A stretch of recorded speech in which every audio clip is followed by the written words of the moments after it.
Hey everybody, this is Minion Soldier, and this is going to be just a quick interlude before the beginning of the video.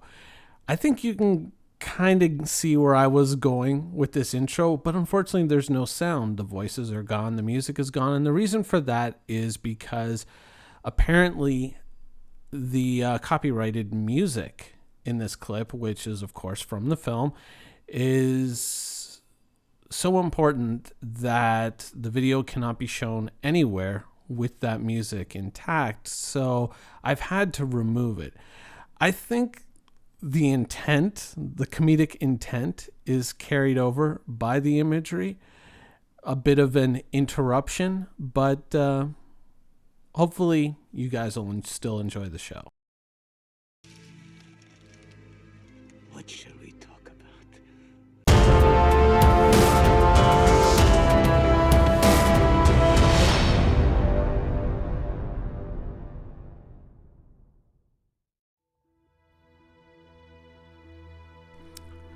So, what shall we talk about? Apparently I have to talk about this. Apparently this is an important thing to discuss to some people. I kind of don't see it that way. I read through an article and I'm looking at it and I'm saying, yeah, we know about that. Yeah, we remember that. Yeah, we were all here for that too. Yeah, that definitely sucked and that wasn't the greatest, but it is the way it is, This is just how the ball bounces and you just have to deal with it. But I think that, when you're kind of saying things like mismanagement on a galactic scale, I think you're misrepresenting things to a certain degree. Now, I, of course, am someone who is not afraid to take issue with some of the things that Star Citizen has done and say some things about that are not always complimentary, to put it lightly. But I think that the article is written from a place where, from a point of view where you can't really understand the scope and scale of Star Citizen. When you're looking at the footage that I'm putting up here,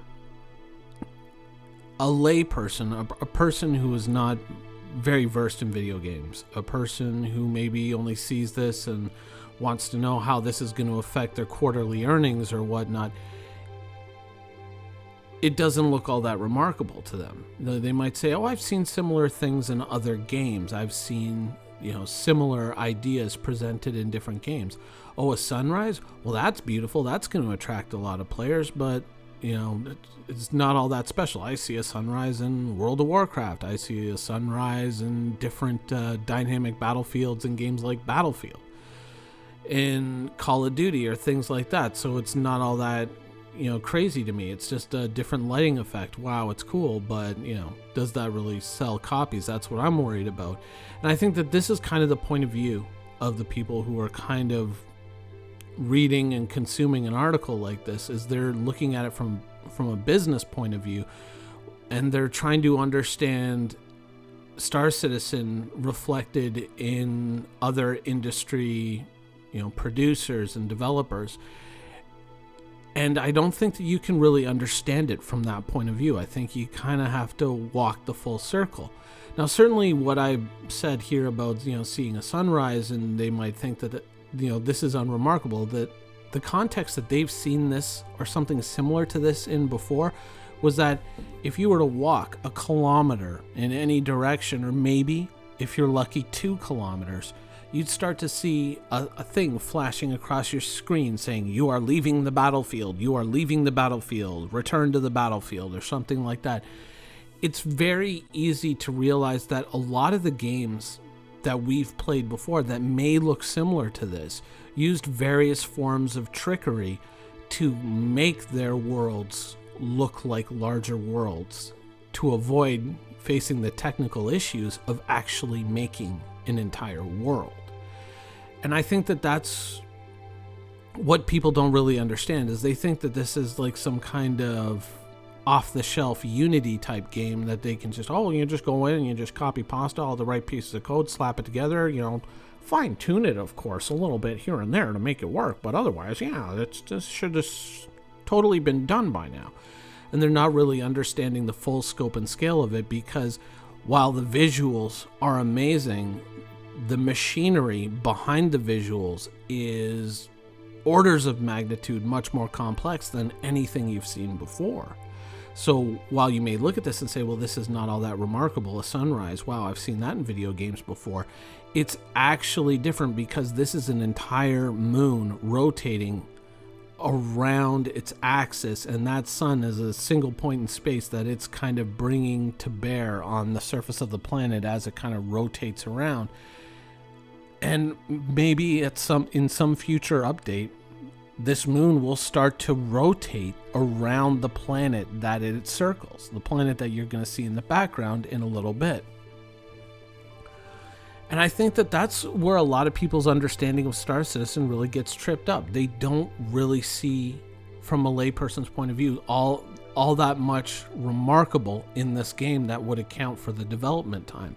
I don't think that they quite understand the machinery that's working behind this. Now, there's a lot of things in Star Citizen that I take issue with, and everyone knows that I'm not exactly shy when it comes to, criticizing things, or hopefully in the better videos offering alternatives to things. But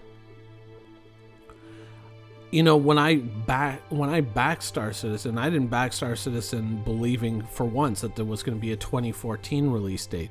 I made jokes about a 2016 release date for Squadron 42. I even made jokes in videos where I talked about the fact that when guys like me would go on the forums and say, you're not going to see this game finished until like 2018 or beyond that, and people used to say, oh, you're so negative, oh, you're just a hater and all that stuff. And now, given the passage of time, people like me were actually like naive optimists when we would say those things, when before we were haters. I always understood that this was going to be a long haul. I grasped at some level what they were trying to put in place.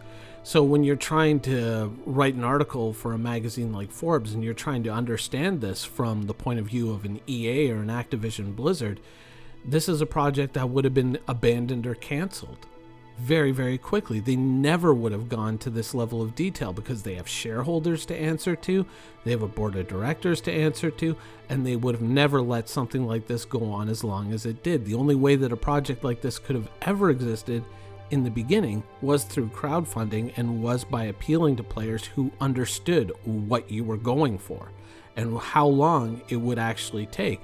Now, of course, how long has turned out to be longer than I think any of us were originally planning on. But we do see the foundation, we do see the groundwork of what we want to see in a video game, right? This is what we've been aiming for. This is the game that we wanted to see. We're the people who went and played the games, and where developers would cut and run on a various feature or a project, we were like, oh no, you should have revisited that, and you should have gone and done this and that and added more depth here and added this and added that. There's so many things that you could have done, and now you're just going to leave that field fallow and just go on to your next expansion and not develop this anymore, when there's so much rewarding gameplay you could get out of this. Whereas, a AAA company would just sit there and say, yeah, but is it really worth it down the end? Down the line, we don't know. This is what we see trending. Battle royales are huge, so we're going to dump all our money into mobile and battle royales, and we're going to get away from the really rich, immersive experiences. And we're the gamers who probably don't really subscribe to mobile gaming, other than it's something that just keeps us from dying of boredom while we're stuck in traffic, or riding a bus, or we're on a plane. I think that the Forbes article is kind of written from a corporate perspective, in that it doesn't understand how this exists, and they look at it and they say it's mismanagement on a galactic scale. Whereas some of us may turn around and go, no, your EAs and your Activision Blizzards, that's mismanagement on a galactic scale. Burning down $1 billion franchise because you don't understand it and you think that all your player base is stupid is mismanagement on a galactic scale. What this is desperately trying to make something that a lot of players want to see. That is, none of it is off the shelf. None of these things are problems that are easy to solve, because these are the problems that go along with making a game like this, are the problems that game developers have avoided for years. That planet up in the background in the sky, if I'll turn around a little bit, there you go. That planet is an actual destination. There is going to be a shipyard and a city floating in the atmosphere of that gas giant. In any other video game, you can say, well, I've seen this before. You go and you hit your warp drive and you travel to that planet. But what hasn't existed in any game before, or in very few games before, because certainly Elite Dangerous has an element of this, though not to this level of fidelity, is the entire distance between these two things exists. You know, in the recent Legion expansion of World of Warcraft, I traveled to the planet of Argus. You could see it up in the sky, but I didn't travel that actual distance. Here, I can fly my ship up out of the atmosphere, and if I choose to do it, even though it'll take a lot of time, I can actually fly all the way to that gas giant, one continuous trip. And everything that is supposed to be between here and there will be between here and there, including all the players, all the NPCs, all of it exists at one time, and hopefully on one server, or at least one instance within a server. And that's, you know, there are plenty of ways to cheat. You know, you hit warp drive and you're there, and that warp drive conveniently hides a loading screen, but you know, these two things are two separate entities, two separate instances, whereas in Star Citizen, it's all continuous, it's all here. I can't fly around this planet until I run out of, you know, ground to cover, you know. I can just keep circling this planet over and over and over again. I'm not going to hit a border. I'm not going to hit an invisible wall that's, you know, cleverly hidden, but is there, and that limits where I can go. I can... hopefully at some point in the future, I can settle a piece of land here. I can put down a little base. I could have like a little dune moment, if you will, have a little Fremen base in a cave somewhere on the surface of this planet. Or I can hide a rebel type base, you know, like Echo Base on the planet Hoth over on Yela, or one of the other frozen moons in this star system. And each of these planets has moons, has asteroid fields, things like that. There are all kinds of different destinations, and while other games try to approximate these things by using clever little cheats, in Star Citizen it all exists. But the reason why these other games use cheats is because they have to work under a very constrained budget and under a very constrained timeline. You have to deliver this by this and this, you know, by this date. You can't miss it because it's got to be in the stores by Christmas, whereas Star Citizen is more governed by, we want to do the impossible things that players have wanted to see in games for a long time. There's very valid reasons for that. In a lot of games, you see a lot of pushback on game developers who kind of take the easy way out. And certainly with a lot of games recently that have fallen flat on their faces, a lot of the times as players look at them and say, well, it looks flashy and it looks interesting and it makes for a great trailer, but the actual gameplay is devoid of any real depth and real imagination. And when players start asking for these things, you know, the excuse is, all that would take too long, it's impossible, it's too hard. Well, this is the opposite. This is saying, well, let's see what is really possible. But none of that is going to happen quickly. If you try to understand Star Citizen through a corporate EA or Activision Blizzard type framework, then yeah, it does look like management on a galactic scale. And to those people and to those investors and to those boards of directors, it would absolutely be that. 100%. But Star Citizen is a different animal. It exists, it's a crowdfunded game. It's built on a bigger idea, and it's not something that lives within the constraints of having to please shareholders and a board of directors. It exists because the backers want it to exist, and they fund it because this is the game that they want. Not that, you know, they don't want just flashy visuals and a hot trailer and a battle royale. They want the game that they've wished existed for a long time. And there's a lot of people out there who, even myself, I disagree with some of the things that Chris Roberts has done over the years. Absolutely. I disagree with some of the decisions that are made with some of these ships. 100%. You'll never find me backing away from any of those things that I've said in the past. But the core vision of what Star Citizen is something that I think kind of transcends a lot of these smaller issues. And it's a game that I still want to see. It's a game that I still want to play. And even if it does get to a point of, let's say, 3 years from now, we're at a point in the beta where they flip the switch and say, now you're making money for real and now you're actually playing the game, I'm fine with that, because I knew going in that this wasn't going to be something that happened overnight. I used to joke about the fact that these people think it's coming out in 2014, LOL. These people think it's coming out in 2015 or 2016. What a joke. I was always the person who understood that this is going to take forever to do. But I went in knowing that there are some people out there who didn't really understand what it was going to take to make a game like this. And so they are probably a lot more upset than I am. And I think that, I have other games that I play, so I don't really feel the weight and the press of the constant waiting for the next release that other people do. But I understand what the destination is, and I realize that that's not something that happens overnight.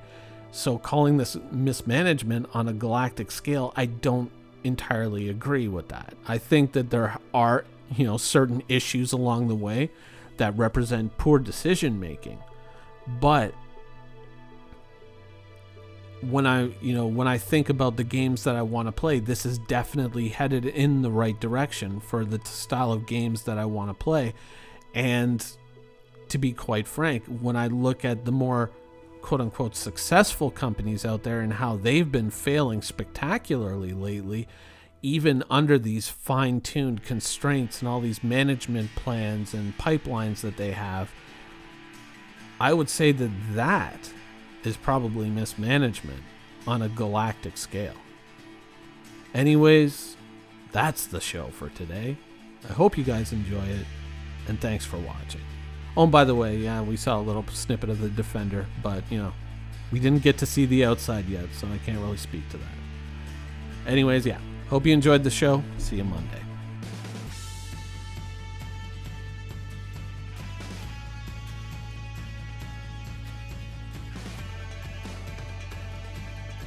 Thank you for watching. So if you want to keep up with the latest and greatest in Star Citizen and Squadron 42's development, please follow us on our social media channels.